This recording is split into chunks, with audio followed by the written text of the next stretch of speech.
As I said, we drink the blood, we eat them. We drink the blood, we eat them. The social services are in it. Families who sell their children. So the social services get them. They say they get them to a foster home. Our dad, he forces me and Gabriel to do it. But because we can't, we're not strong enough to cut his head off. He has us to hold the knife, and he puts his hand at the top of our hand, and he helps us to cut his head off. He's teaching me and Gabriel, so when we're older, to do it to our own children and do this kind of stuff. He's the boss of the whole religion, the whole culture. He's the boss. And what's this religion called? It's not called nothing.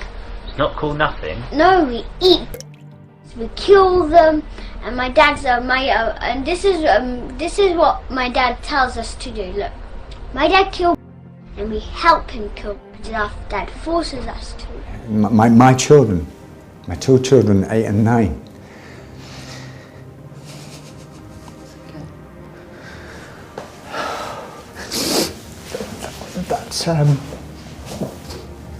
That I'd play abused them, and I was selling them to people. Like, it's wonderful. And I've been selling them in this satanic cult thing. Not just, they said, by myself, but by the name 60, 70, 80 people. They said that we're killing babies. I was shipping them in, and they were showing with their hand movements how I would get their hand on the knives, and we would cut the baby's neck, drain the blood, and then drink the blood. I mean, it's just horrific upon horrific detail. First of all, what the fucking hell did I just watch? Second of all, I've never heard kids speak like that. Like, I don't know if that girl was 12 or 48. What just happened? Just to give a bit of context, the mother of these two children, who are brother and sister, brainwashed them to say all this about the dad. That's what was ruled in court on this Hampstead case. My question is, like you said, that girl was so intellectual for her age. The way she was talking and the way that she was describing what had happened, she had me convinced. Really detailed, really graphic. Stuff I've never even heard before in my whole entire life. My whole 30 years of being on this planet, I've never heard anything like that before. That's fucking frightening. The mum must be one sick, twisted bitch to turn around to her kids and say that. That's like using your kids as a weapon.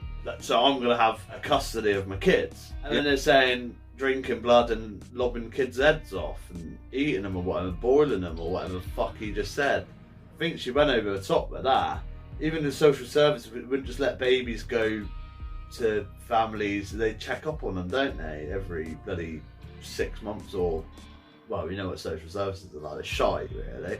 Things do slip through the net, but for a kid to say that, I'd be fucking monitoring them kids. If they grow up thinking that's normal. That's why my little nephew turn around saying all that shit, he'd be like, hey, what the fuck are you talking about, you weird little bastard? That shocked me. That's actual real shock factor. If it was made up, he was creative. If it's made up, she was creative. But then the way that the dad is so upset, he was convincing.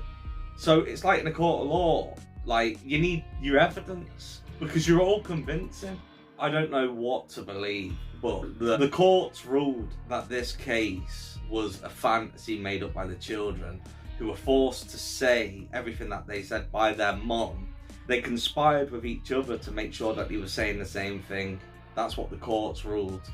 In my opinion, this is a crazy case and it's worth watching if you're into stuff like this. And then make your own opinion. What do you think? Do you think the kids were telling the truth? Do you think the dad was telling the truth? We don't know. The courts ruled the dad was telling the truth. Because think about it, you would need everyone in the school, all the staff to be in on it. You would need social services to be in on it. Like you said, social services, the monitors, kids are just disappearing. Where are they going? Someone's got to keep track of them. Where are they? It would have been thoroughly investigated, but then it's a case of We know the world's not what it seems. We know there's dogs out there that push agendas. Jimmy Savile, for example, he was on the BBC. That dad's on the BBC. I'm not saying I believe it. I'm not saying it's true. I'm just saying, can't trust the BBC. If I could have a conversation with the mother of them kids and I knew that she was lying, it would get physical. You can't be brainwashing children like that. The kids of this world are fucked already. The chance that a kid has of growing up with any sense of normality is being taken from us every single day, just being part of the system. So if you got your own ma ramming shit like that down your throat, trying to get you to say that about your papa, what fucking chance have you got? I'd have to just punch a square in the fucking nose, and I don't condone violence. If you like this content, don't forget to follow us, jump over to our YouTube channel and subscribe to that, because we've got formats like this, we've got topics like this, but extended versions. See you on the other side, baby.